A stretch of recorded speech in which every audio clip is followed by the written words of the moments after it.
It's all right. Can you make my hair look like this? Oh, man, what you want to make your hair look like that for?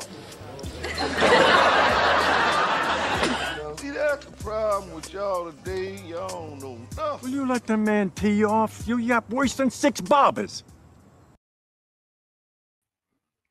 Welcome back, everyone, to the Your Barber podcast. I'm your host, Matt Belide, a.k.a. Matty Blades on Instagram.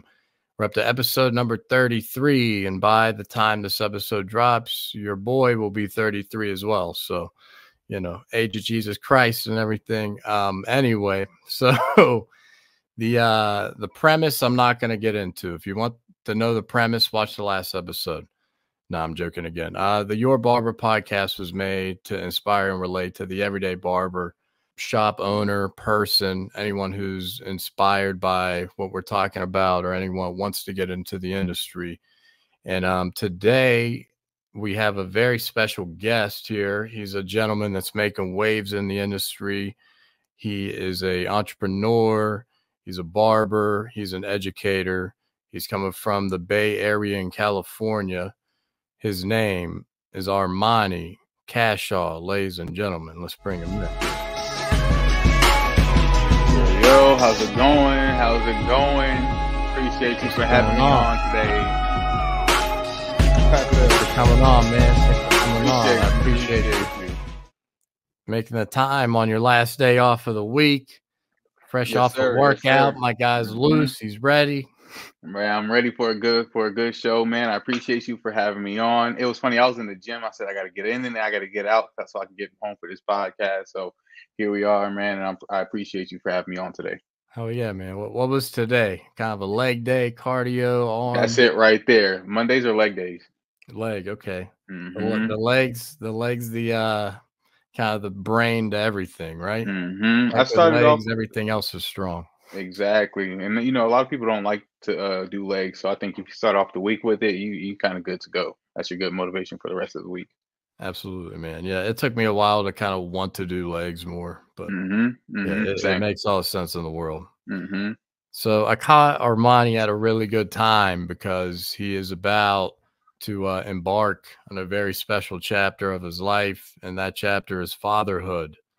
So he's about to be shutting her down for a little bit, right? Yes, sir. Yes, sir. I got about 2 weeks left before I join the hood of fatherhood, the best hood there is. I'm excited for it. But yeah, shutting it down. I'm going to be taking the time, just taking a couple weeks outside the shop. I know it's the holiday season, but I most likely won't be in the shop until closer to Christmas, depending on how everything goes and how everything's feeling about then. But yeah, I'm just gonna take some time off to take it back. Then I'll get back to work on a little bit of a reduced schedule, have 3 days a week. And then next year in June, I'll take a full paternity leave where I won't be in the shop at all for about 6 to 8 weeks. Okay. Yeah, man. Take off Christmas. Enjoy Christmas. There's gonna be a lot going on. I remember at that time I was finishing up barber school when I had my daughter, and it was, yeah, it was kind of a high energy, high anxiety time. Everything was kind of happening at once, all these major life changes. And yeah, I worked at Amazon. It was nuts, man. It was oh wow. It was a crazy time. Yeah, and my daughter, they had to keep her in the NICU for a little bit as like a precaution for blood sugar. Oh, really? Yeah, my wife is a NICU nurse, actually. That's oh, no way. Yeah, man. Yeah, man. I'm glad they were able to take care of your daughter. Oh yeah, yeah, dude. You're gonna be in good shape then. NICU nurse, you got the in already. I'm already knowing that first year. I have I have all the information. She said she's gonna kind of just throw me out there and just let me sink or swim, but I think she's really gonna help me out. Yeah, it's like my wife had a C-section, so she was kind of blocked off from the world, and it was all me. Oh yeah, I was the doctor when I came in with my daughter because I was all messed up and everything. They didn't even look at me; they're looking at her, and they're like, "Oh, it's you." But yeah, man, they won't slide any like out of network doctors in there since your wife's got the in. Oh the yeah, hospital bill is always a few surprises. Oh gosh, yeah, I still can't. I'm still astounded by how much those bills cost, and like just the day in those rooms it's crazy. Right. Oh, my favorite thing, dude, that, you know, when your wife's in there, you know, pregnant and everything, you know, about to deliver, they got you in like this fucking luxury suite unit. And then like after you have the kid, they throw you in like the single parent unit. Oh, Like, why really? is this room half of the size? Now the baby's here. Oh man, I'm about to say, look, hey, y'all know what she do? Like hook us up with Yeah, that I was with gonna that say it luxury might not room. happen for you guys considering the situation, but Fingers crossed. Fingers yeah, I crossed. was like freaking out, changing my first diaper. Look, I'm like, where's a phone? Where's the outlet out here? Like, there's no plugs in this room. Yeah, Oh man. man. Well, I know you're interviewing me, but just real quick, how has fatherhood been for you for this past? You said about 2 years, 3 years? No, my wife's or my daughter's 5 now, dude. We just had Oh, her 5. 5th birthday. Yeah, man, it's been a crazy run. Yeah, it was sort of motivating to kind of get through, finish up school, and kind of, you know, hit the next chapter of my career. Mhm. But yeah, dude, it's fun, dude. It's really not that bad, Mhm. especially in the beginning, right? I'm Yeah. not gonna be Yeah. one of these dads that's like, dude, wait till she's 2. Then you no, wait till she's 3. Like, dude, it's beautiful every moment, you know, Yeah. every year presents new Yeah. challenges. Yeah. But yeah, man, my daughter's really starting to understand it. And yeah, man, she's so funny. Yesterday she was just giggling all day, saying silly stuff, and we're like acting out characters, and it was funny. I'm like, That's you know, don't be I'm a little excited for actress. that. I'm excited. I can't wait to see what it has in store for me. And you got son too, so Yeah, I have a you son on know, the way. so that's a special moment, man. I mean, Hmm. how many Hmm. badass little boys have we dealt with in our in our day? Oh man, I'm so hoping that he's not one of them. I'm praying he isn't. Nah, he's gonna be good, man. That's awesome, man. I'm happy for you, and you Thank you know, very much. and everything's gonna go smooth. I know it.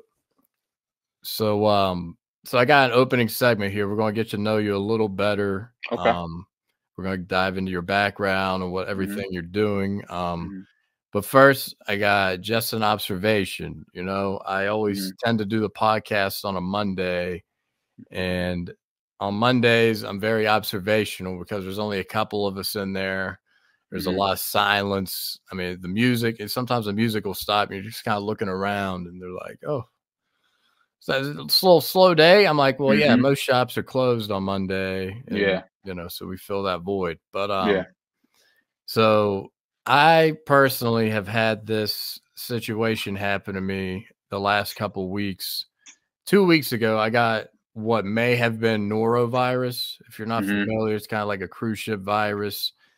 You know, a lot of stomach issues, right? I was running in Hmm. and out of the bathroom Hmm. constantly.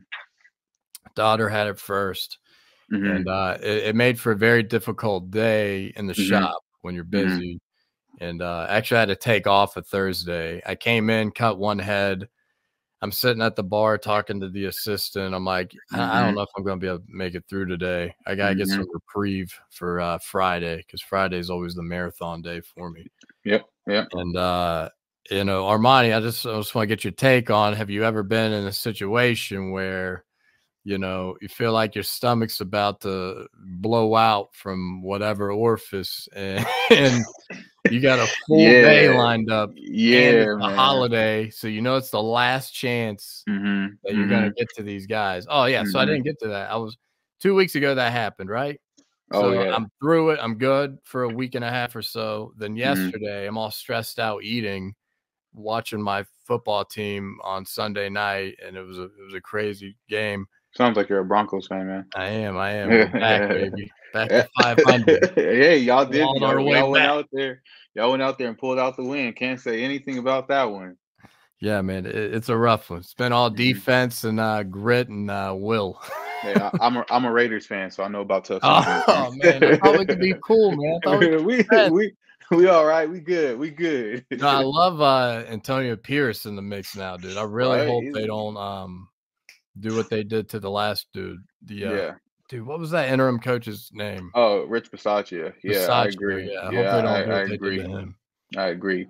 But getting back to your question, man, Yeah. yeah, So that's happened to me before. no, yeah. Um, well, yeah. And so I was working. I remember I was working one day, and we had got some food from some restaurant. I don't remember what the restaurant was. I think it was some chicken wings or something.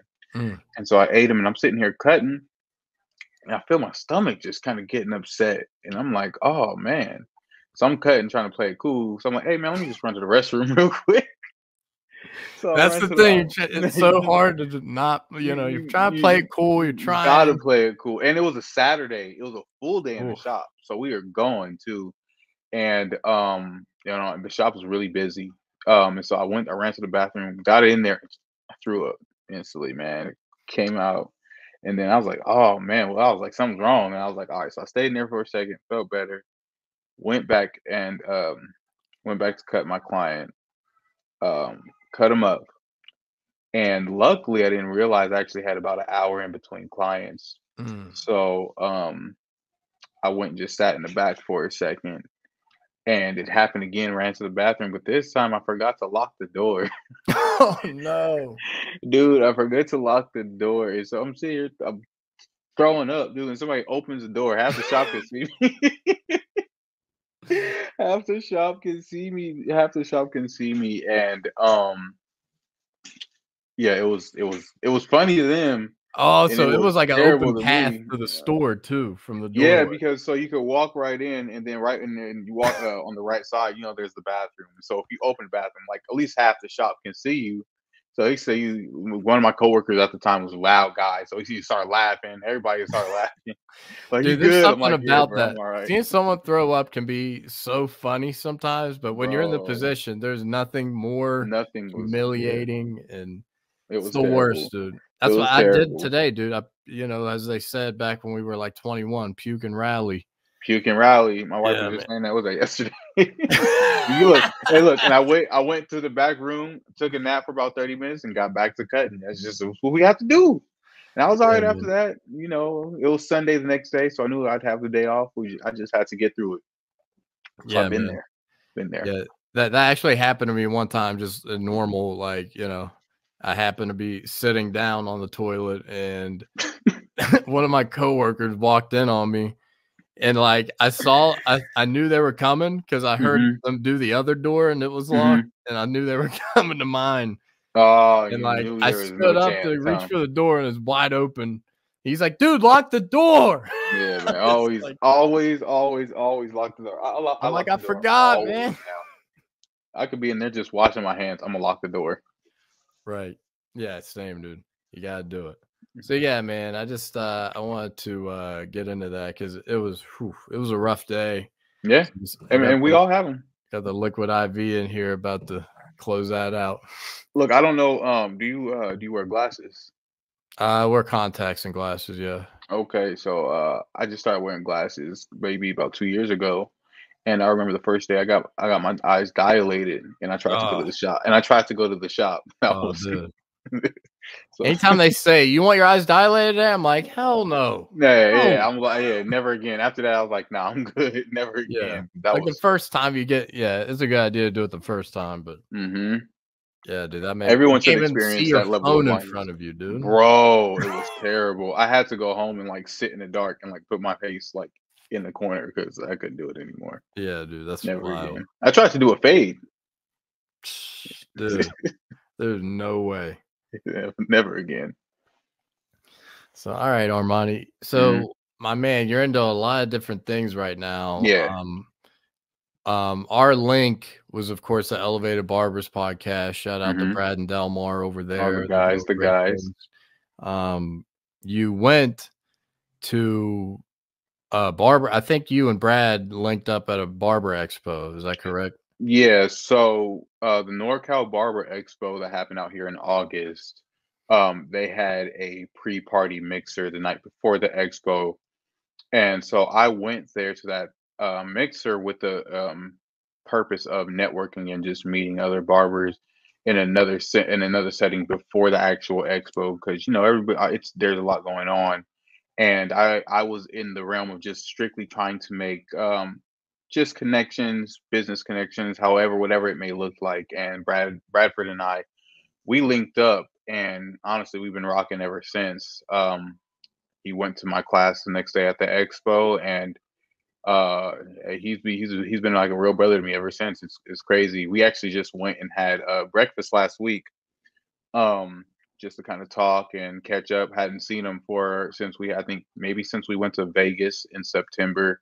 So we just kind of had to link up and just catch up. So it was nice. And it's funny that you said it because I told him that you never know the kind of relationships that you'll get at these expos and everything, but you kind of know when you meet certain Yeah. people, and he was just a good, cool person to link up with, and our ideals they kind of match, and so yeah, he's a good person. So yeah, ever since Yeah. that expo, we've been pretty cool.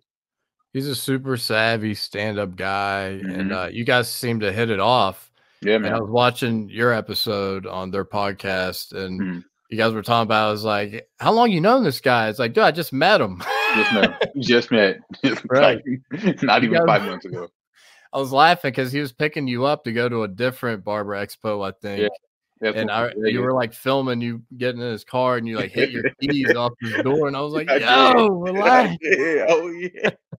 We were going to Vegas, and he came to pick me up. It was like 4:45 in the morning. And yeah, I had a whole bunch of stuff. Both my hands was full of stuff, and my keys they kind of grazed his door a little bit. It sounded worse than it was, I promise. I thought this was a Prodigy song for a second because, dude, how many lines did Prodigy have about his piece hitting something? It's like, Prodigy, we get it. Your chain's heavy, dude. Yeah, I can't help it. I can't help it. Thing swinging, I grab my piece so that shit won't damage the paint. All right, man, we're gonna hop back into Hmm. the expo realm. I just wanted Okay. to show the link, but we're gonna hop into your background though. Okay. Tell these people where you were born. We're bringing it all the way back. Oh, we're gonna bring it back. So originally, I was born in Vallejo, California, Okay. 1992, December 8th. So we're gonna bring it back. So about to be 31 in a couple weeks. I heard you said you were gonna be 33 soon. So happy early birthday, my brother. Thank you, man. I Um, appreciate it. yeah, born and raised in Vallejo, California. I've been here in the Bay Area pretty much my whole life. I spent a little bit of time in Central Cali, just maybe about 3 years or so, but nothing too crazy. But Bay Area has it's been home for me forever. Been here in the East Bay, Walnut Creek, since about 2018. Love it over here. Nice area. Just a Cali kid, man. That's cool, man. That's Mhm. awesome. What was like being a kid like? What were you kind of into growing up? And for me, I was a traditional '90s kid. I like to say, in the sense of I was outside playing with the friends a lot. I didn't play a lot of sports growing up. As far as like being a kid, I ran track, but my Yeah. mom didn't want me to play football growing up because I was small. She didn't want me to get hurt. And then I played a lot of basketball just with friends, never like organized. Um, but I was really outside. I was always an adventurous kid, that kind of stuff. Cartoons, pretty simple kind of kid, Teenage wasn't Mutant Ninja Turtles. all of it, man, all of it. And I wasn't really a bad kid when it came to school. I was just I might have been a little lazy, might have procrastinated here and there, but Oh yeah, dude. I it hated was school. it wasn't it just it's not it's I love school for the socializing aspect of Yeah. it, the physical aspect of it. I'm a real social person and a real social butterfly. And what's crazy is I love to learn. I love to learn. I'm an educator now. I just didn't know the way that I actually like to learn at the time, or the things Exactly. that actually I like to learn. I mean, and that's just a schooling system and stuff like that. But that's really what it was like for me as a kid. Teenage years is when I really started to dive into sports more, a lot of track, and then after high school, I played a little semi-pro football. So Okay. yeah, man, pretty Yeah. pretty pretty chill. Yeah, your mom was right though. She was ahead of her time with the just like preventing, heads from hitting. Yeah, But yeah. when you Uh, start off, dude, I was a sixth grader. I was like 11 when I started mhm, playing football.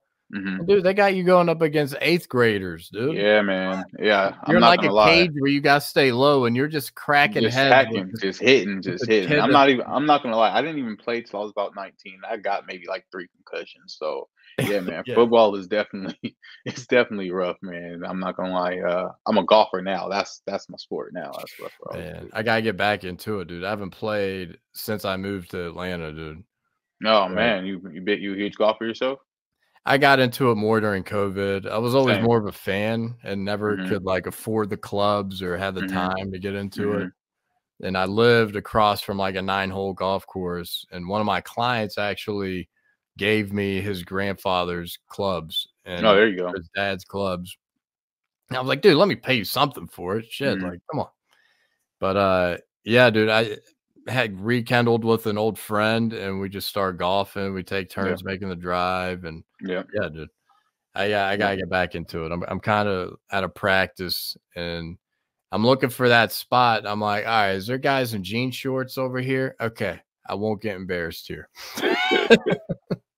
I'm not mad at you, man. I'm not mad at you. I'm out of practice too. I haven't golfed in a couple months. I need to get back out there. I started in COVID too, so I feel you, bro. Yeah, it's kind of the ultimate dad sport. So you're Yep. on your way. Yes, sir. Yes, sir. You're almost there.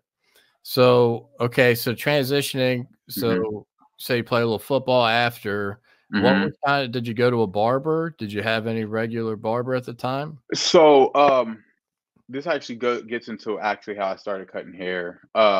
So when I was about 18, when I was out of high school, my mom actually stopped giving me money for barber shops and stuff. So I kind of had to figure out how to get haircuts. So I just kind of started cutting my own hair. And so yeah, it's kind of really where I started cutting hair at when I was about 18, just cutting my own hair after about a year of doing that.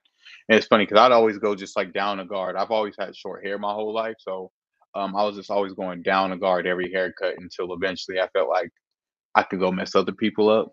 You know what I'm saying? And so that's just really where it started, cutting friends and asking people, "Hey, just let me cut you for free." Yeah. And on the next haircut, maybe pay me like 5, $10 and just kind of just doing that over and over again. Um, and that's really how I kind of started cutting hair. And once I kind of made a little bit of money doing it, you know, $5, $10, I'm one of those people that once I do it once, I know I can replicate it. You know, it's a Yeah. possible thing, you know. And so that's kind of where it came to, but I didn't go to barber school yet because I just didn't have the self-confidence in myself to go to barber school. Like it was one thing just kind of cutting random, my random friends, but self-confidence was something I kind of struggled with a lot growing up. And so just thinking about going to barber school, especially at the one in Vallejo at the time, I didn't think I was as good as anybody else. Or I was telling this in the class when I was teaching a class actually last week or so. Bro, I was afraid, like, what if I mess up a client in the barber shop and they want to beat me up? They want to fight me or something. I was like, how do I handle those situations? I was terrified. And when it came to like finances and financial aid and all that, I didn't know much about it. So I didn't go. I had went to college a couple times, dropped out. Wasn't really for me. And I hadn't went to barber school yet just because I didn't have the confidence to really do so. So I didn't really go to barber school till I was about 24, I want to say. Yeah. Yeah, I was in there at 26, so I mean, you were Hmm. still ahead of the curve compared to me. Hmm. Yeah, I also went to college a couple times. When I first dropped out, that's when I wanted to go to barber school, Hmm. but there really wasn't a clear path where I was, and at the time, Yeah. the timing wasn't right. So, Yeah. my story kind of, was completed the way it was supposed to be. But what what major were you in college?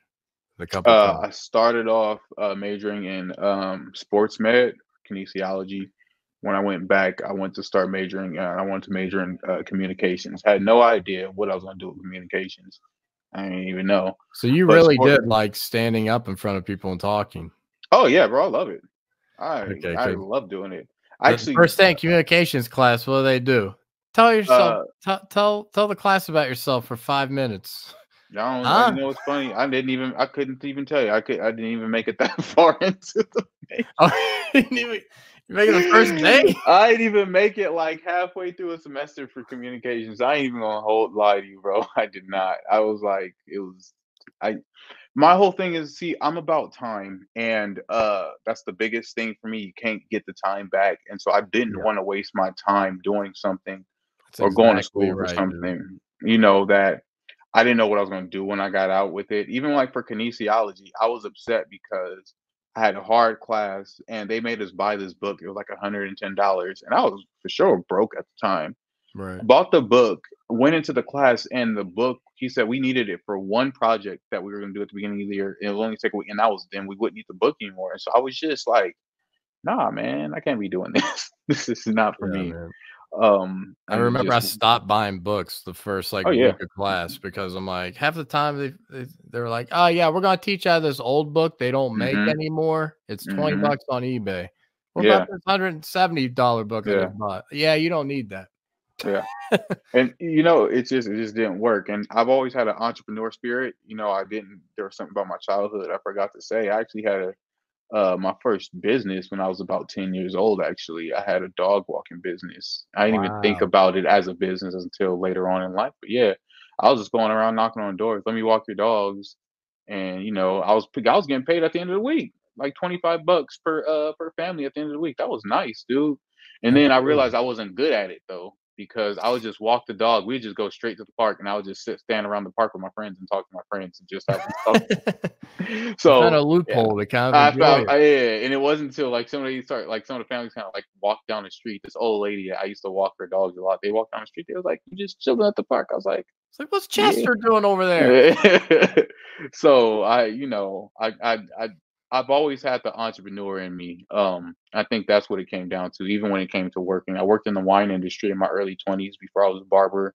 A lot of Oh yeah, a lot of restaurants and stuff like sales. that. Oh yeah, Sales. a lot of sales. And a lot of public speaking with working in the wine industry. And so it just, it translated into my education, later on. I didn't know that it would. But it did. It helps me articulate a lot and feel comfortable in front of honestly any size crowd. I might be nervous at first, but I just like to do it. I like to do it a Yeah. lot. If you're not nervous, then you don't care. So Yeah. that's Yeah, I just you agree. caring. A little Yeah. fear in there, sure, but like, I mean, you just want to do good. It's nothing Yeah. wrong with. Yeah, I agree. I agree. But every career, every job, helped us build what we are now. We pulled Mhm. something from it. No matter what it was. You know what I mean? Mhm. Like I was in sales. Like I feel like it puts you in a good position to talk to a stranger, right? You Yep. kind of find Yep. common ground fast Mhm. to just connect with them in some type of way where it's just not dead silent and Mhm. you're just you know ready I for you them to know get out of the chair. I agree. I tell my students, or not they're not my students, but the students when I go to these schools and I teach. Biggest thing is if you can't go up to just a stranger and talk to them, just even if it's just about what you do, regardless, and open up that conversation, then you might be in the wrong business because we have to be able to communicate with strangers on an open level. It might not be as easy at first, but as very really often. So you have to try your best to get as comfortable with doing that, because that's what we do. Absolutely, man. I want to dive into this topic since we're kind of semi on it, and then we'll hop back into your journey. Okay. Versatility. What do Yeah. you think I mean by versatility, Armani? Or what do you Uh, think versatility is in barbering, I guess? Versatility means a lot of things in barbering because we have one of the most versatile industries as far as the amount of avenues that you can go down.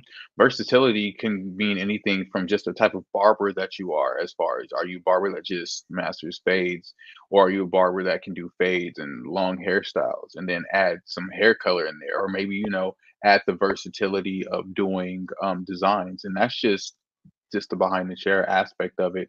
Then you can go to, are you a barber who just does behind the chair? And then battles. Do you battle? Do you educate? Do you network? Do you just adding more things to your belt is the key of versatility. And I think that our industry really welcomes versatility, especially Oh in yeah. this day and age. Like I said, just as many things as there are to do, you can find so many different paths. You can make your own products. You can make your own brand of clothes, and people support it. Our industry is just so versatile, which is why I try to tell people, try as many things out in our industry as you can, because you never know what you might like. And then at the end of it, if you get good at all these things, it just raises the your career capital, and you can just bring in more things because you're more versatile, really. That's true, man. Yeah, I mean, there's so many things. It just kind of separates yourself from everyone, right? Oh yeah, Like you're doing definitely. something different that Hmm. someone else isn't doing. I've always I kind of been agree. contrarian in a way, Hmm. and I've always kind of like, wanted to separate myself from the pack. Yeah, whether it's same. something subtle, whether it's just something for the client, Mhm. whether it's just the person I am, right? It's just Mhm. something you're doing as a person might be different from, everyone else's life. No, So yeah, that was one I reason agree. why I got into the podcast.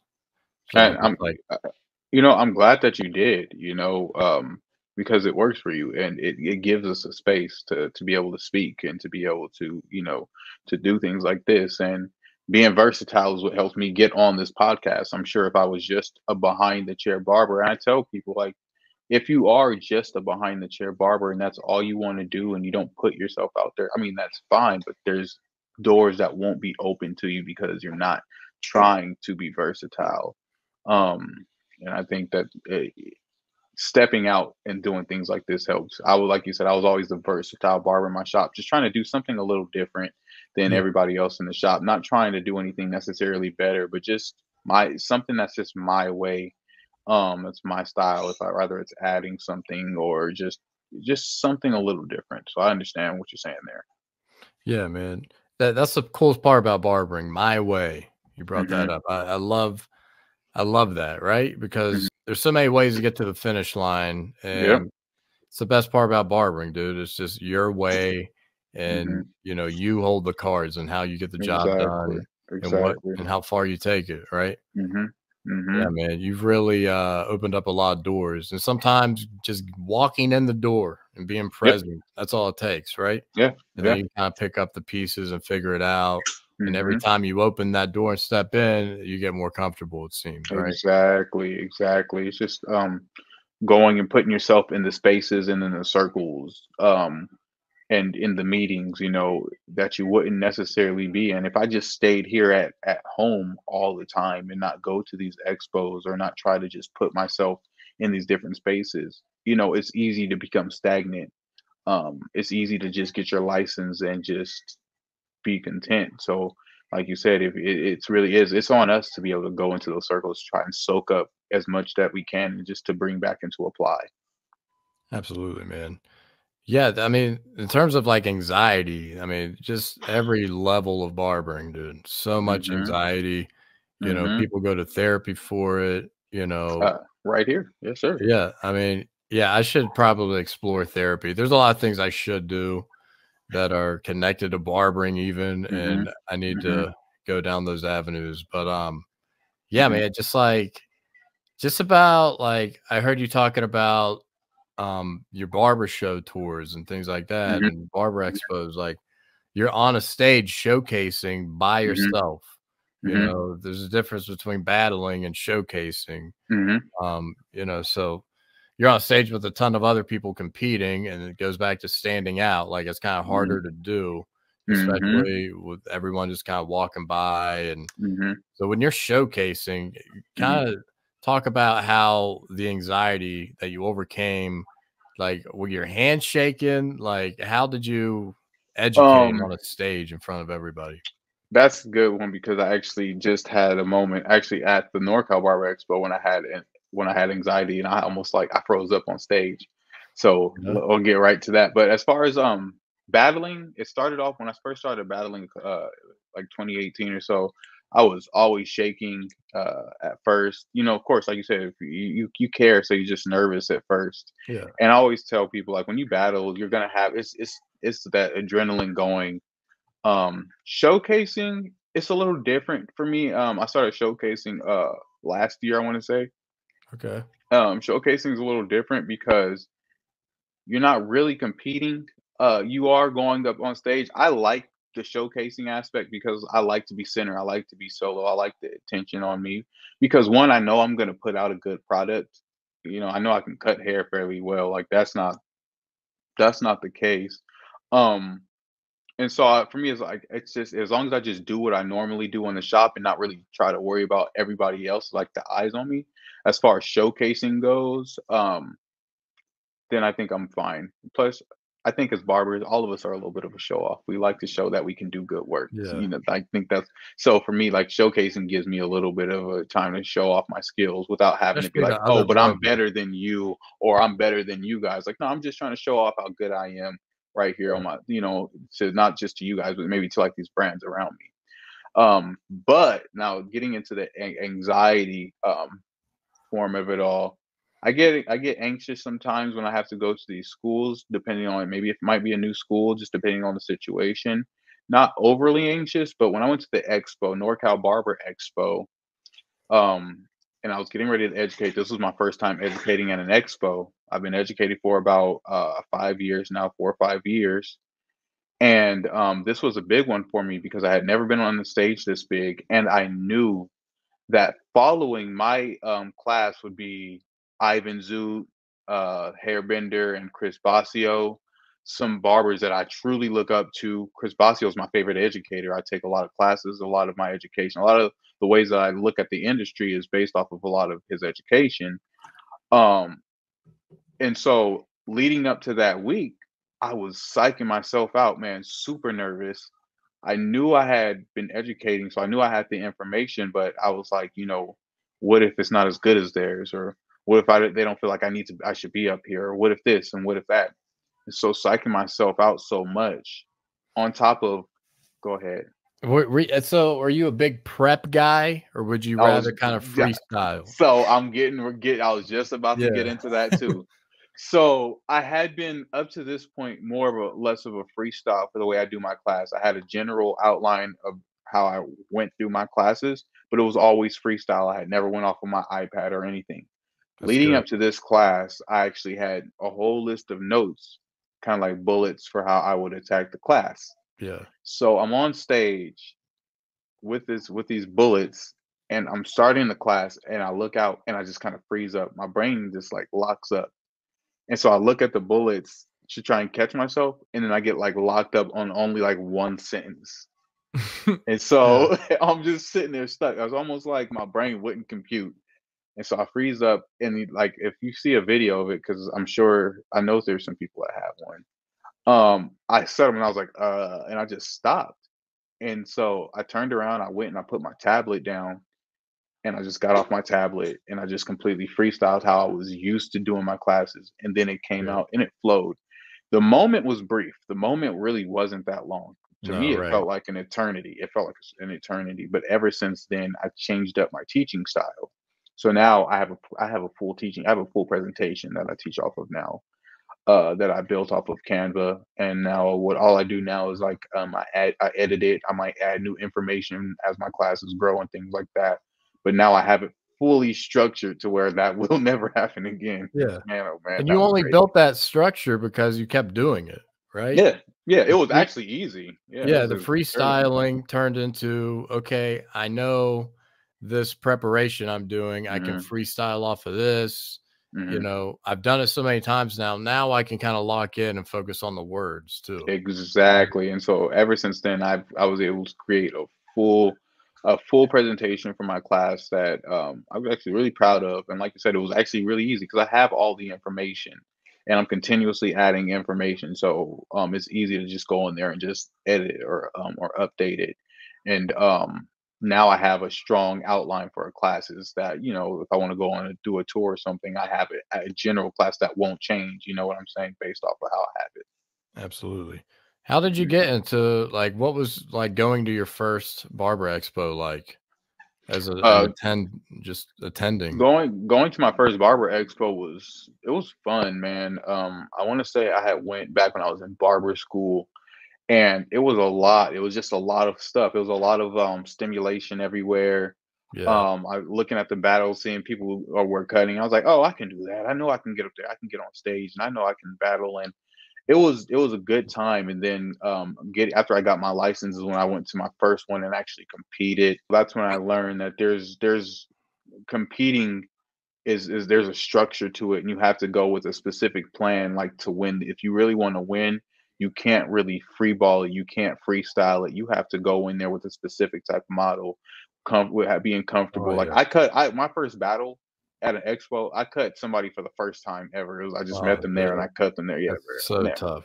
Never again, never again. So proper preparation prevents poor performance. That's what I learned. And so ever since then, really prepared. And it's funny, I actually didn't like going to expos that much at first. Dude, I honestly kind of shit on them for a while. Yeah. Same. Dude, I still haven't went to one. No, And that wow.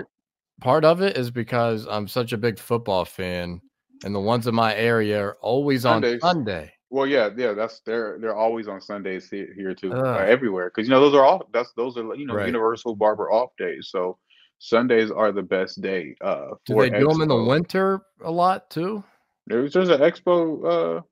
I want to say that's about to happen on the 10th, December 10th. There was an expo. Yeah, maybe not big expos. I won't say a big expo, but maybe like battles and things like that, like smaller ones. But as far as big expos go, I don't think there's one happening right now. I think the next one might be the Connecticut Barber Expo.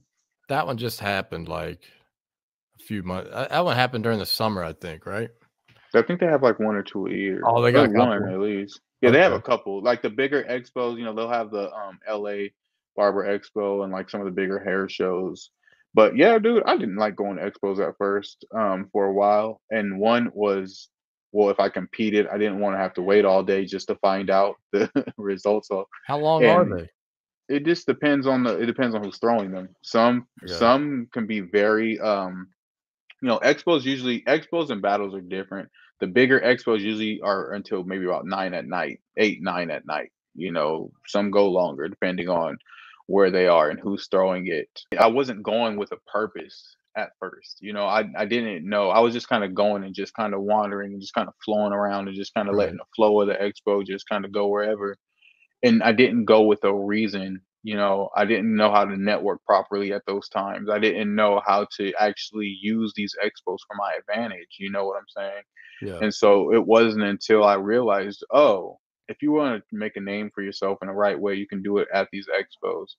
Oh, if you want to, meeting the right people, and if you're gonna battle, to battle to put yourself out there, and the showcase to put yourself out there, and to go and shake hands, what I mean, do things and meet people that you can't necessarily meet behind the chair. And this is how you make the business connections. This is how you have your business growing. Once I started to do that, that's when I started to actually enjoy expos. Because now I don't look at expos as just a time to go party. I look at it as a true day to go work. And it's just a different kind of work. Yeah. That Mhm. that part I didn't know either. I didn't know they serve booze at these things. What? They be out Yeah. there lit. I used, bro. What? I ain't gonna say I used to get drunk at expos. That's a lie. Not at all. But I know people that get. I know them to this day. Expos, battles. People be out there getting drunk. But Yeah. I for sure used to enjoy a drink or two, maybe a smoke or two, and enjoy myself. And Right. then I don't drink at expos. I don't drink at expos at all. I Yeah. might I have mean, it one makes drink. sense. We got a bunch Yeah. of strangers together that Hmm. like, we have a Yeah. brotherhood, but sometimes Yeah. opening, just breaking the ice a little bit might be a little easier with Exactly. a drink.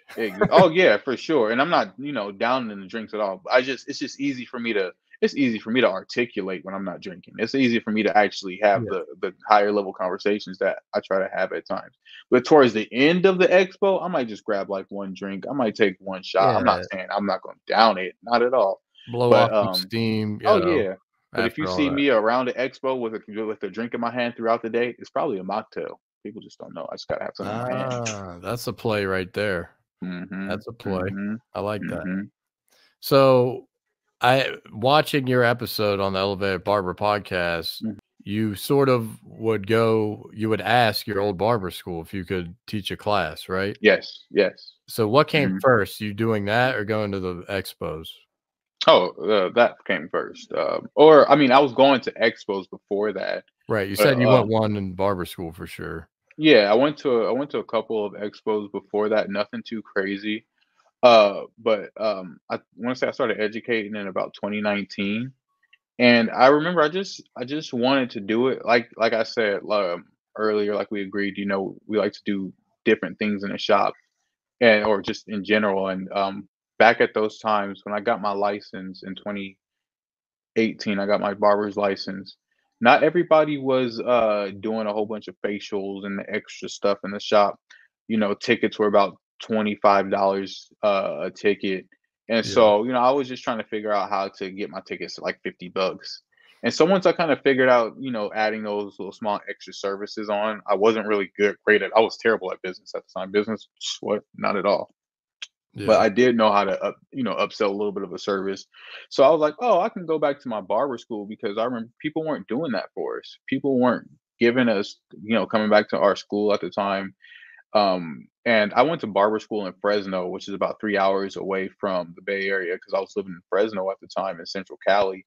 Okay. There's actually a huge barber community there, but people weren't coming back to our school. Like the teachers, the instructors weren't trying to get people to come back. Our barber program was one of the first ones, and so they were still trying to build it up. But yeah, they weren't getting people to come back and talk to us, the cool barbers in town that were actually, trying to do stuff and go and make, partner with brands and stuff like that. And not necessarily tell us how they did it, but just to motivate us. And for me, I always wanted to go back and I wanted to motivate. And I know how hard our industry is. I know how scary it could be. It can be really daunting, especially when you're in those early stages. And it's so easy to quit, not feel like you can make it, or have to have that second job on the side and feel like you can never just part from that. And so I felt like it was on me to help, to go back if I can help give these tips and this education. And if you guys can apply it, it won't be as scary coming out. And so as I started doing that, just elevating your services and upselling your services and going from school to school doing that, that's when I learned that there's more to it. That was when I started to pick up. And so the more I taught, the more I actually learned. And the more I taught, the more I wanted to learn. So in turn, I could teach more. And the more I was just a barber and every year making mistakes, trial and error as a barber, as a businessman, trying to, navigate the waters of this. And that's when every year as I learn more, I just add it to my education and bring it to my classes and try to give it back to the students and, take my educating to the next level. But I couldn't have been on the expo stages if I wasn't in the classrooms first. It's just putting in the work. It was like good practice. I mean, and that's cool though. Some of the just things away from like behind the chair and like services and like just teaching them how to leap. Right, that's a big one. Like just getting rid of that job finally and diving, both feet first into this, right? I mean, that's something I remember my wife was like, "You're going to quit your job at Amazon?" Yeah. I remember when I told my wife when I was in barber school, it was like my last 2 months there. And I said, I was sitting behind a desk at a massage envy, dude, and I was just wasting away. Right. And because I knew what I needed to be doing. And I told her, like, this is it. I can't do this anymore. Like, I just have to finish school so I can be a barber. And for me, it was like, it wasn't be a barber and maybe go back and do something else if it didn't work. No, this is going to work. And I'm going to make this career work because this is the career that I chose for me. And honestly, and I was like, and if other people can make barbering work, why can't I make barbering work? It just takes the work. That's just what it comes down to. Yeah. But it takes wanting to do more than just cut hair and collect money, because that's like really what it is. It's doing more than just collecting money. That's where you can actually call it a career, is when you can do the extra stuff. Absolutely. Yeah, I mean, I couldn't believe I was actually going to get paid for it. That's how much like I enjoyed it and how long I wanted to do it for. Yeah. And yeah, that's another interesting thing too. Like people that carry a job while they're in school. I unfortunately had to do it that way. I was kind of like a super senior in barber school. I had to work my way through it, but I always left the door. Like I always made sure I didn't like get a full-time job or something that would like kind of take too much time away from me. Yeah. Because I would witness it firsthand in school. Like there's kids that work full-time jobs overnight and it's not clicking for them in school because they're not fully dedicated to it. Dude, I was working Monday through Friday in the morning time and then going to school Monday through Friday at night. So you had the night school option. Yeah, I had the night school option. It was part-time. Back when we had to do, we was doing 1,500 hours. Everybody, they doing 1,000 now. Lucky. I think me and you might have went to school. What year, when did you go to? I graduated 18. I may graduated 19 actually.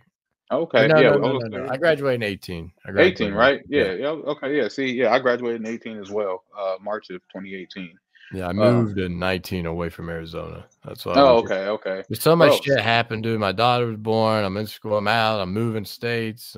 No, it's life, bro. I graduated barber school and moved back to the Bay Area the next day, and restarted my whole barber career again. So I mean, yeah, man. it's kind of nice. You come back with all this knowledge and skill, and it's just like, who's this guy? This guy's Yeah, back I was. home now. He's a different Yeah. dude. No, definitely, and I was able to apply it, and it's definitely barbering for me has been the best decision I've made, just because of what I've been able to do with barbering in the sense of I've been able to make a career that I didn't believe no I could make. Able to help others, um, and just able to do things my way. That's just really what I've always how I've been, and not feel like I have to settle to work somewhere that I don't necessarily want to work because of a dollar or something like that. I can truly be happy doing a career that I chose and I'm building up with my two hands in Right. the way that I want. Like that's what barbering is. And barbering is that block of clay, and you can make it whatever you want. It's just depending on you, you know? Right. And with barbering, it seems like we can enjoy the process more, right? Mm-hmm. How many Mm-hmm. people in life, like working at that massage envy, like that process was not enjoyable. Not And at people all. just give in and that's their life forever. Yeah, yeah, Like, and we know because we have those clients, they talk yeah, about it all the time, yeah. They you look back know 30 years later and then they're like, man, why didn't I get out Mhm, when I could? Or like, mhm, why didn't I do mhm, something during this mhm, process? mhm. But Now so granted, I yeah, mhm. go And I was ahead. gonna say, granted, everybody's situations and things like that Right. are, at home are different. Very I was multifaceted. lucky to have a wife that, she had my back and she rode with me and she saw what I saw, so not everybody has that. But at the end of it, I think pursue your dreams, man. Pursue Yeah. them because nobody else will. Right. And sometimes the spouse, I mean, we're lucky to have some spouses that supported us and, Mhm, believed in us, but mhm. it's not like that for everyone either. Nope. Sometimes Yeah, people have yeah, to battle against their spouse. yeah, but Sometimes their parents don't believe, sometimes the spouse don't believe, and mhm. you gotta You push have through to somehow and believe in trust me. yourself. Trust me. I understand. I And I then understand. the victory is gonna be even sweeter when you show them Mhm. what you did with it. No, I And agree. I agree.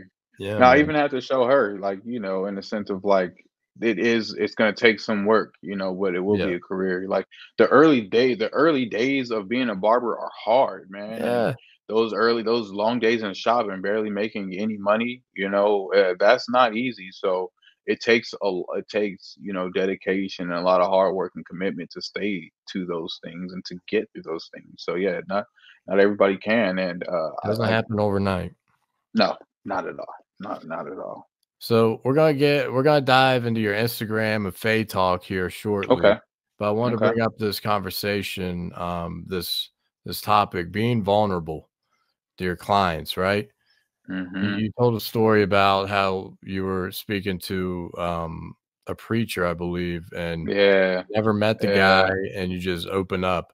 Dude, Yeah. I'm the most open barber you will meet. Same. Like Same. I'm an open book, man. I'll tell you what's going on in my life, and that helps bridge that gap faster, if you Mhm. ask me, Mhm. that connection No, because it gives it gives the client a glimpse of who you are, what you're dealing with, yep. the person we are. That's what this podcast is about. Mhm. Showing people the barbers are people. Yep. We're not just robots mowing through all day. We actually deal with stuff away from the chair, and Mhm. being behind the chair is somewhat, therapeutic for us, especially Mhm. if we're able to talk it out with our clients. That's what they give to us, really, and a Mhm. listening ear sometimes. No, So get into that, man. I agree. Oh my gosh, man, wholeheartedly. I'm probably one of the most vulnerable people you'll probably meet. Mm, Um, and yeah, I'm very open with my clients. Because it helps tremendously, just like as much as them being able to be open with us helps.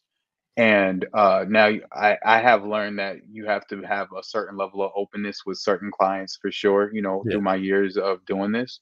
But I have clients that I can sit here and I can be as open with as I need to. I had a client come in and ask if we can go outside so he could cry and talk to me for a second, Mm, just about the personal things he had going through. Only but he felt so comfortable because I had was able to share about my own personal struggles that I had been going through, and he was able to relate, and just that revolving door, and that's just really what it comes down to is it helps so much to be able to release those things, and the chair is just as therapeutic for us as it is for them. I'm in therapy. I go to therapy often, And That's great, dude. Keep it up. bro, I try to, like, I'm an advocate for it. I tell Definitely everybody you should at applaud least that. try it out if if you can, because it's good. And a lot of people unload on us so much, a Mm. lot of people unload on us, and so being able to unload helps. And sometimes when we're going through those really, really hard days, I've had a lot of stuff. My mother just passed in August. So Oh when we man, going through those condolences. I'm hard so days, sorry. man, thank you so much. I truly appreciate that. Being and when we are in the shop, because you're right, sometimes we just need to be able to be in the shop. But then to have that client that you can open up with and speak to, you might even shed a tear as you talking to them without any bias or judgment and things like that. It truly helps. And that's probably one of my most favorite things about being a barber is that it's your chair can be a true safe space, if you make it that way, and you can be as open as you need to be.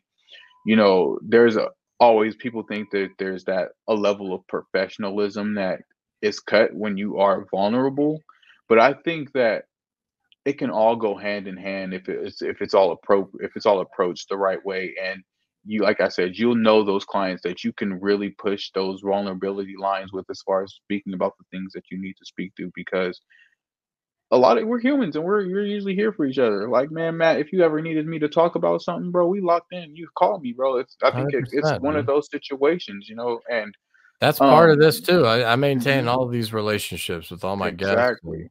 it's a great way to get to know someone that's, Hmm. in your shoes 90% of the time.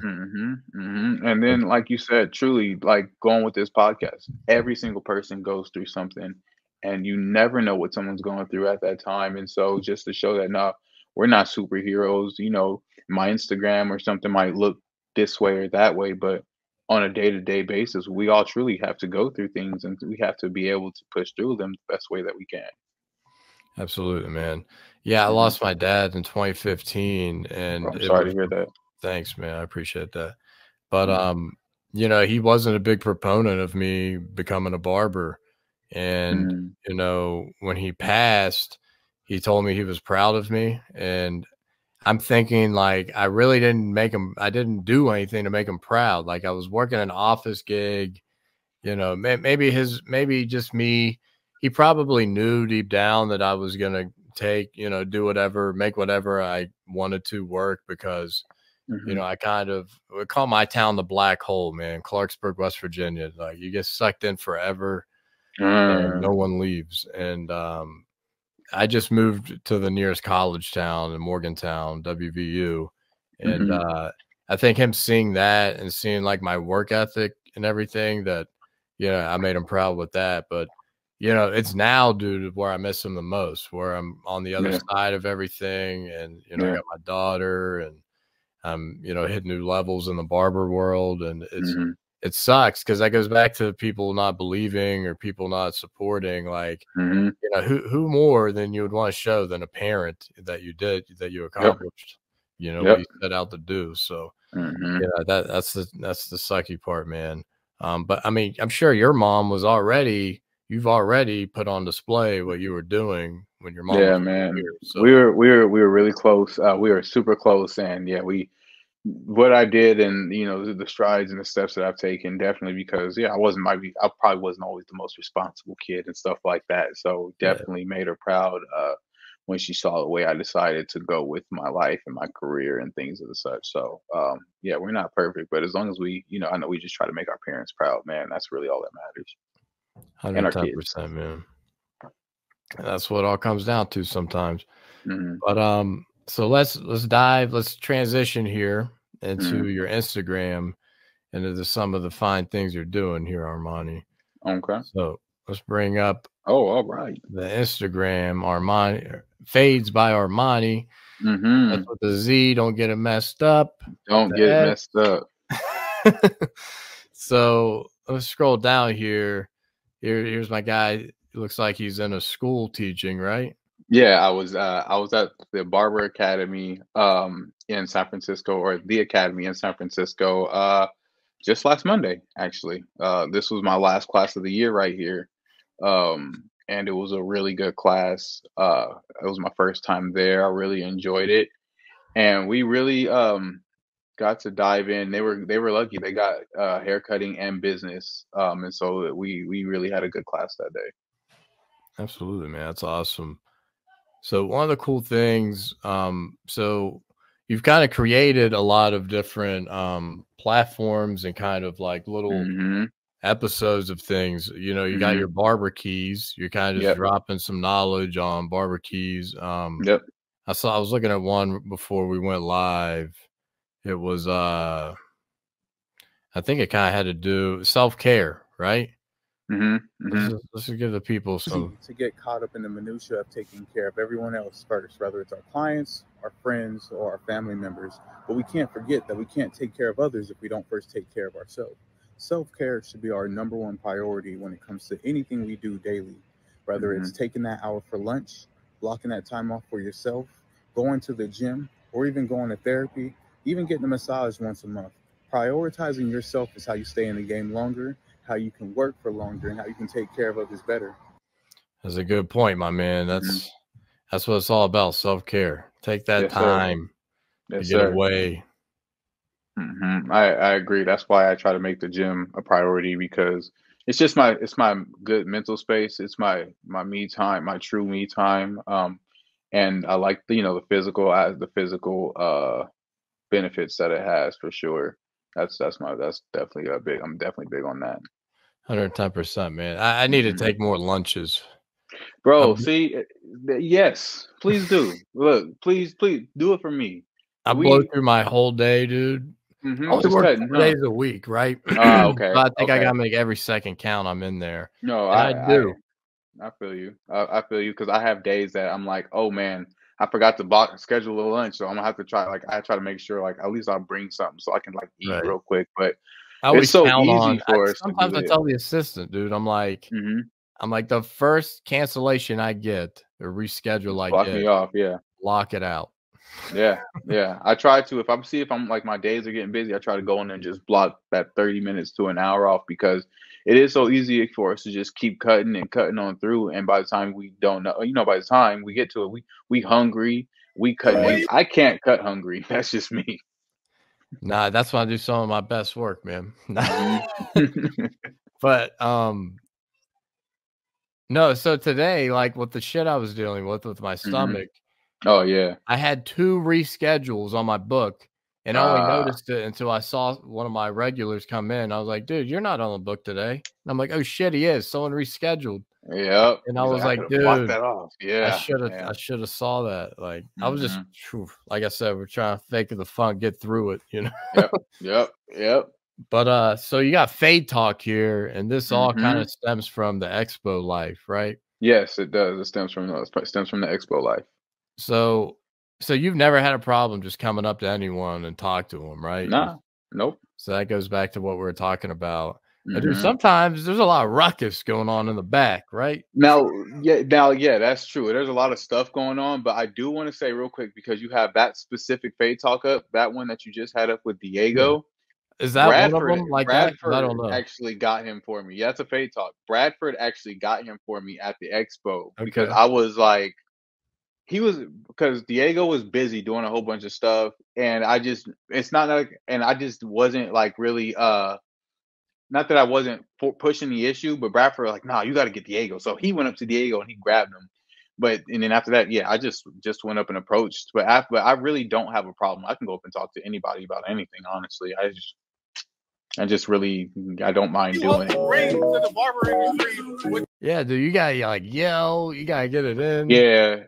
So that was since it was my first day doing it. That was your very first day doing that. Yeah. Oh, Expo was born at that. FadeTalk was born at that Expo. Yeah, because you got all of them, right? Yeah. So my first, I recorded, I want to say 10 to 12 interviews there. And I had just had my mic with me, and I knew from the last Expo that we went to, I was like, oh, maybe I'll do an interview or two. I'll just go ask some questions for content. And so I just started doing it, and that's when it kind of built up, and you kind of just grew from there. And yeah, dude, there's like dudes running up on them. Oh yeah, I wanted them to be as organic as possible. I wanted to just what I like to do is I'll know a couple things about the person, and then I'll just ask questions based off of those things. I try to make them all personalized based off of the person, make them unique, and let them share their story. And Fade Talk is really to share the stories of the other barbers and people in our industry, so we can see what a lot of people are doing. Because there's a lot of different things a lot of versatility in our industry. Right. Yeah, man, you did a good job of hanging in the pocket and improvising a lot because it's fits. Some of these might be prepared, but some, I mean, you just come up with Yeah. some stuff and Oh yeah, let it yeah. All flow. of them. It's pretty much It's pretty much just like Jerry. I just knew some of the stuff he does in the industry, so it was just easy to ask him questions about it.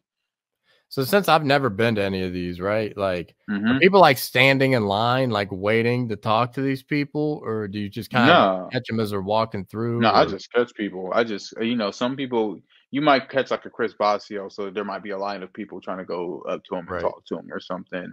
For me, I try to catch people at their most just organic times when they're walking by or something. Just grab them or just go walk up to them before anything. When I got Jay Majors, he was just walking by real quick. I just, hey Jay Major, hey man, can I just get you for a quick interview for this content? It's just gonna be a couple minutes. I'll be real quick. I appreciate it, and then we just go from there. And a lot of everybody's usually down for it. It makes I'm there to make it's really to highlight them. It's not even about me and people.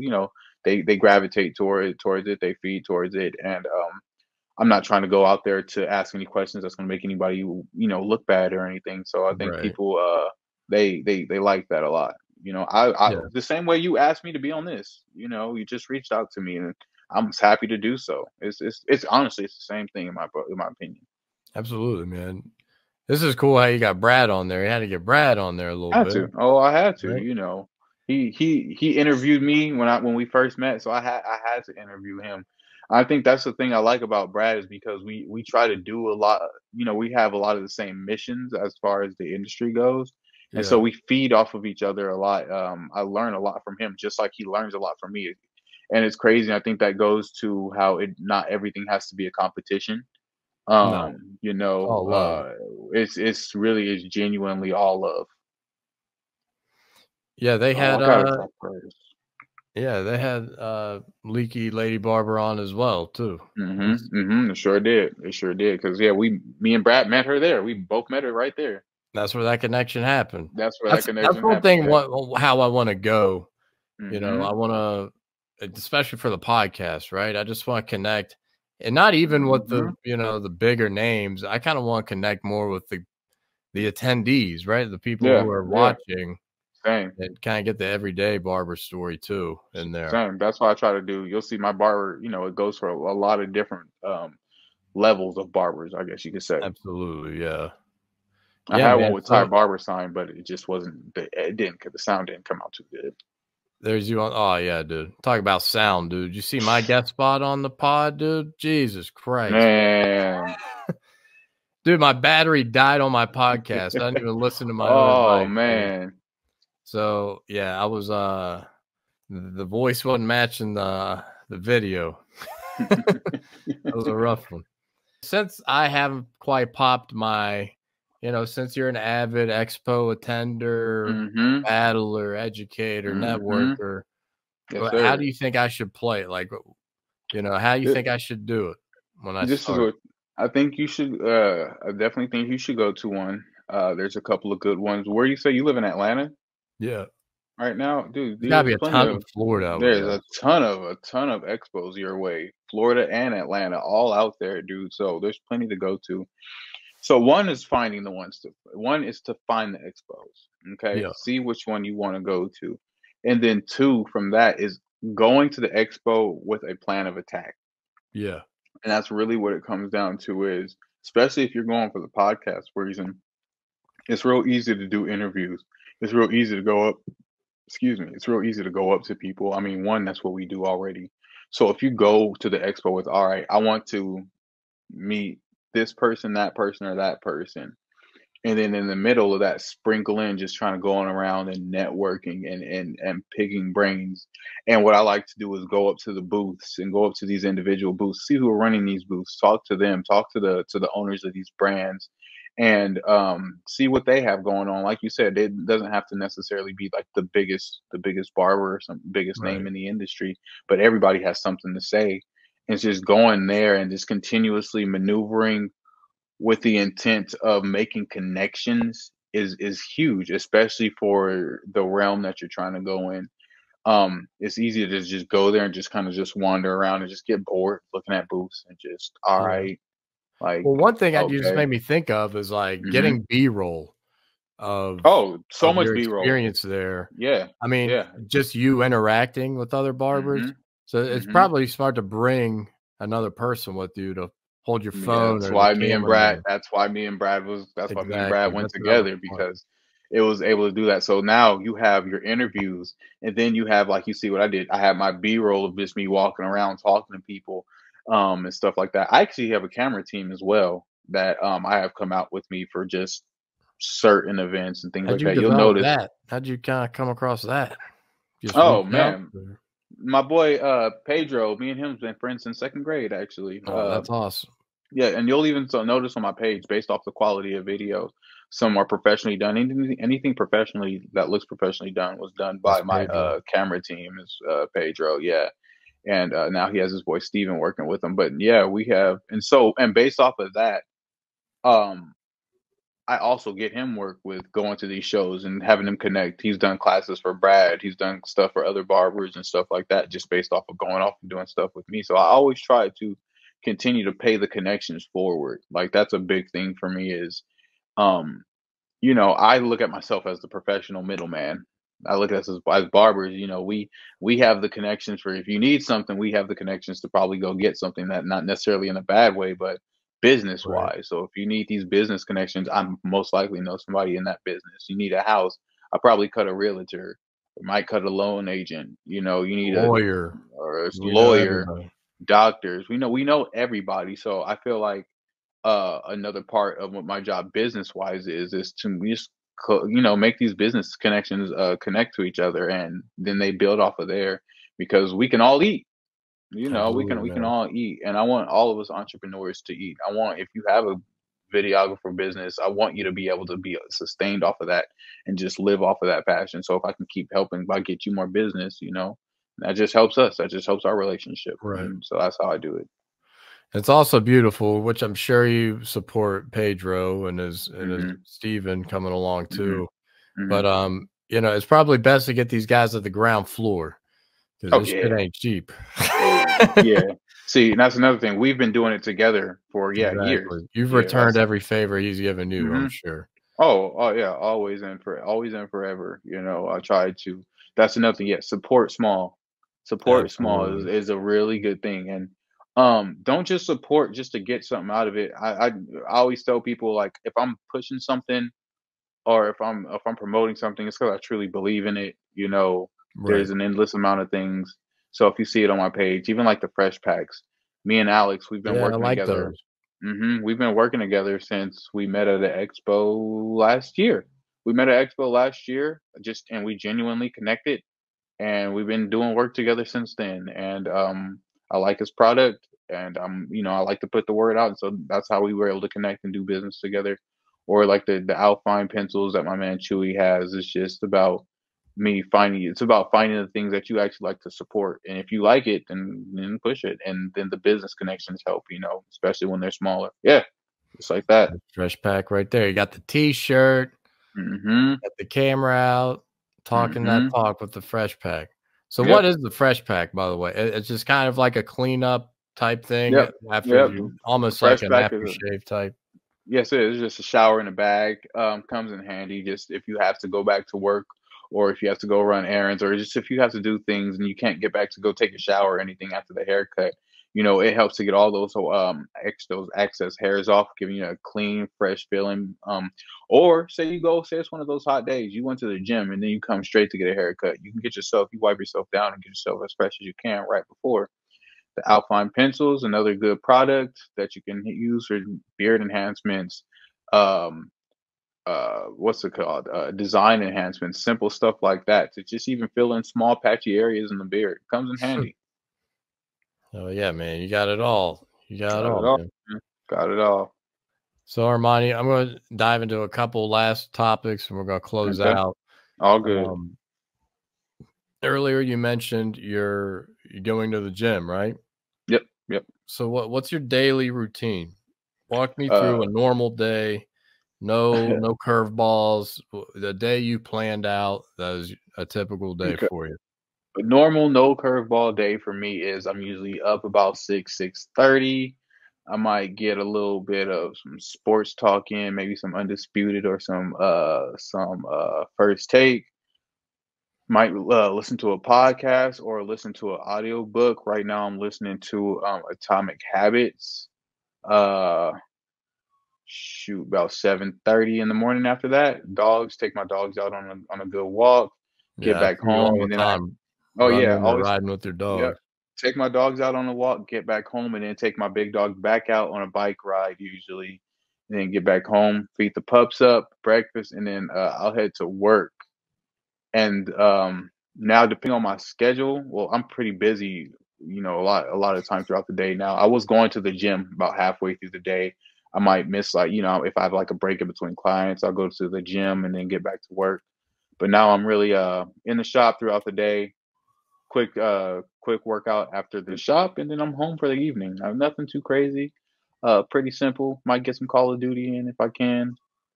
Okay. Spend some Little time with the gaming in wife, there. and nothing too crazy right now. My whole routine is gonna change soon once my son gets here. But I've been Oh yeah. pretty stagnant with my routine as far as I try to get the gym in, dogs taken care of, working. Nothing too crazy. Sundays for a while I was going to a lot of expos, as you saw. I try to maybe do a class on Mondays, Tuesdays, or Wednesdays. Try to do those on my slower days. But a normal day for me is pretty simple: 6:30, dogs, breakfast, work, gym, chilling for the evening. Okay. Right now, I don't work out too much in the mornings, just because in the morning I get a small workout with walking the dogs and running with them or riding. Especially since my wife's pregnant, I don't really want her to have to walk the dogs, both of them by herself, because I got a Right. big dog and a small dog. He likes to pull for squirrels and stuff. I'm not trying to have her getting yanked around and everything like that. No doubt. But the gym for me is a must. 4 or 5 days a week, I have to go to the gym, just because I want to keep that discipline and that routine up. Yeah. That's why. It's one good thing to handle the physical demands of barbering. You know what I mean? hmm Like I hmm said, you don't want to ever be hampered by the physical Yeah. demands of barbering. Like, I used to when I first started, after I got my license, carpal tunnel was plaguing me oh crazy. yeah, Like my hands really, really hard, really bad. And it wasn't until I started to drink a lot more water and working out that I yeah, have actually had no problems with carpal tunnel for years now because of that. That was a huge game changer for me. yeah. The massages, the massage gun, dude. Once that massage hmm gun dropped, Oh man, dude, life that for changing. barbers, hmm forget about it. Forget about it. Yes, sir. That was a big one there. But yeah, daily routine's important, dude. It's good to kind of have that Yeah, good habits and everything like that. yeah, Keep your day running smooth. yeah. So also got a segment called Bones to Pick.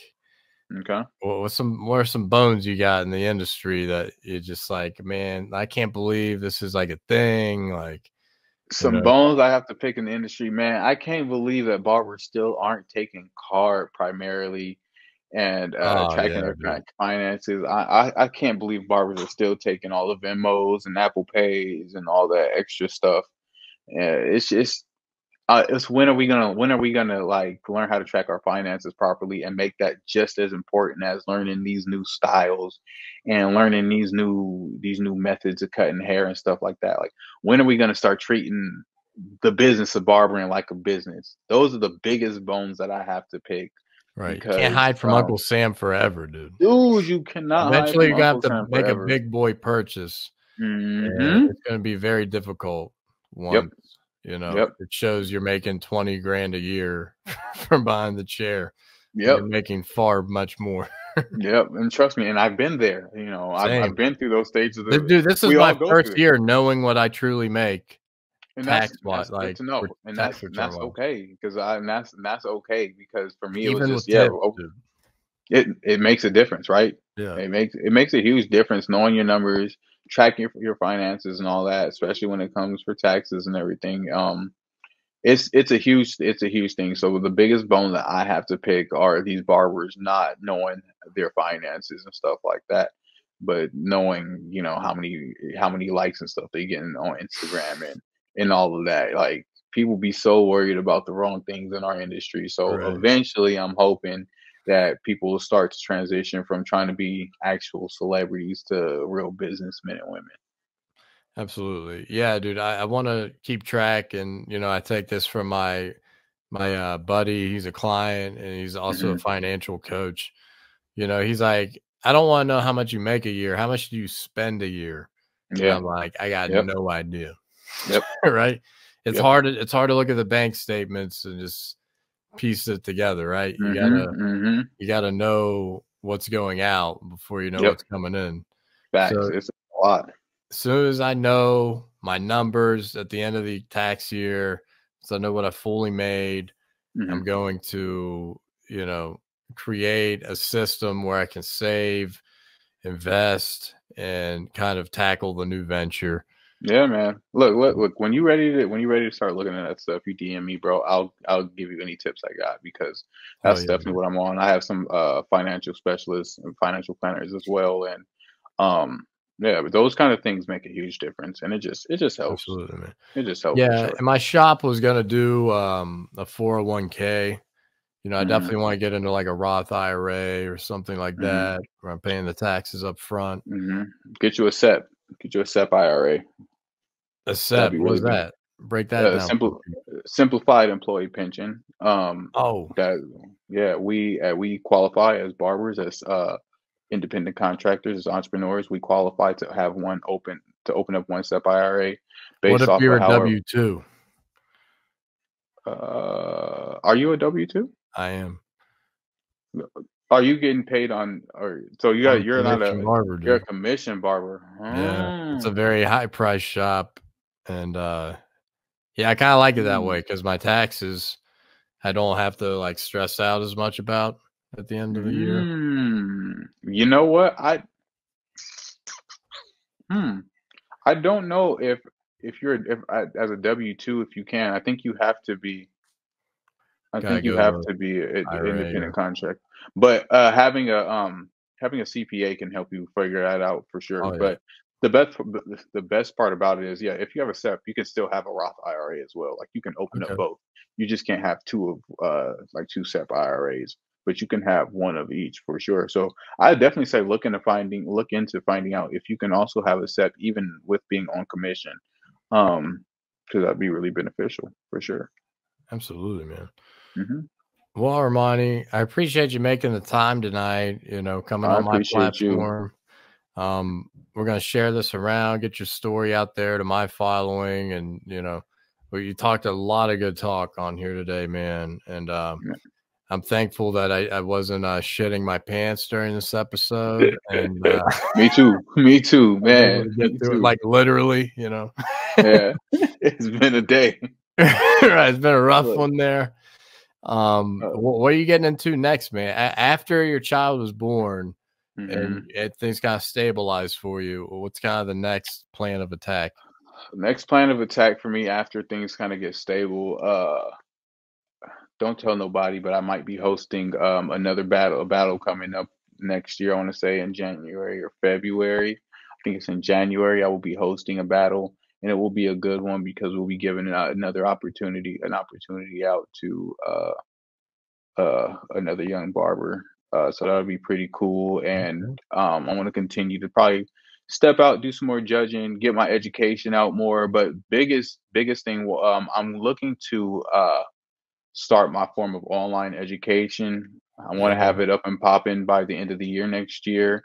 That's going to be my biggest focus throughout this next year is figuring out the best ways to have my education be an online platform for people to subscribe to and just pick up on the education because a lot of people want it. They haven't been able to either take a class or something like that. So if I can get that on more of a web base, then that'll be really beneficial for not just myself, but for a lot of other people. So that's the biggest thing work wise that I want to tackle in this next year is getting my education virtual.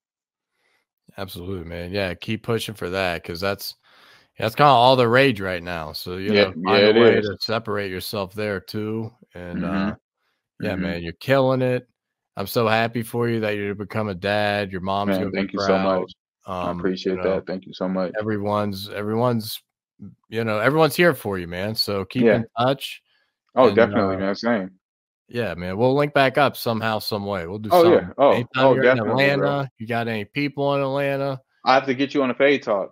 So I'll be in Atlanta sooner than later. Let's just say that, because I definitely need to get out there. So we'll link up, man. And Matt, I appreciate you for having me on your podcast this evening. This was fun for sure. Oh yeah, man. Thank you so much. Have a blessed night. And you too, man. Have a blessed night, brother. Thank you. Take care, man. You too.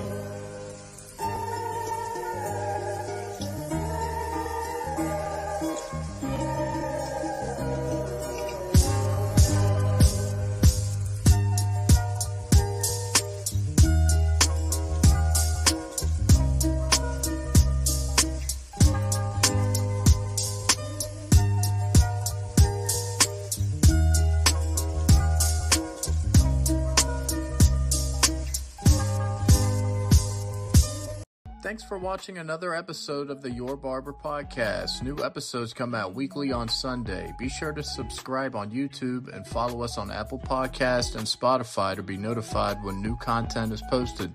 Thanks, and we'll see you next time.